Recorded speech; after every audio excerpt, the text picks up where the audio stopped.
In front of me is Samsung M13, and today I would like to show you how you can use App Cloner on this Samsung.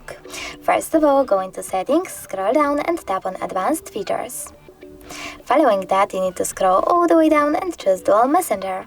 Then click on the switcher next to an app that you wish to clone. In my case, I have Facebook only, so now when I click on the switcher next to it, I need to click on Install and wait.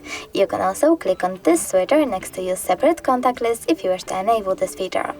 Now, when I go back and try to access my Facebook app, I can see that Facebook was successfully cloned. Thanks so much for watching. If you enjoyed this video, leave a like, comment and definitely subscribe. Bye!